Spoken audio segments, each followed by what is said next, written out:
এক ছিল বুদ্ধিমান খরগোশ আর এক ছিল বাঘ, একটু বোকা আর অনেক খাই খাই করে। বাঘ একদিন ঘুরতে ঘুরতে ভাবল, আজ এক থালা খরগোশ খেলে কেমন হয়। বাঘের সেই কি গর্জন, আমি আজ এক খরগোশ খেয়েই ছাড়ব। খরগোশ সব শুনল। সে ভাবল, এই বোকা বাঘকে একটু শিক্ষা দেওয়া দরকার।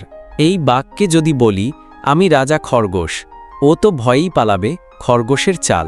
খরগোশ নিজের কানে বড় পাতা বেঁধে, মাথায় ফুলের মালা পরে, বনরাজা সেজে বাঘের সামনে হাজির। বাঘ অবাক হয়ে, আরে তুমি কে রে? খরগোশ না রাজা? খরগোশ গম্ভীর গলায়, আমি রাজা খরগোশ। আর জঙ্গলের খরগোশ খাওয়া মানে অপরাধ, আর সেই অপরাধে তোকে শাস্তি পেতে হবে। বাঘ কাঁপা গলায়, জি জি জি রাজা মশাই, আমি ভুল করেছি। বাঘ ভয় পেয়ে এমন দৌড় দিল যে আর ফিরে তাকায়নি। এই গল্প থেকে আমরা কি শিখি বলতো? বুদ্ধি দিয়ে অনেক বড় শক্তিকেও হারানো যায়। গল্পটা ভালো লাগলে লাইক করো, শেয়ার করো আর অবশ্যই সাবস্ক্রাইব করো।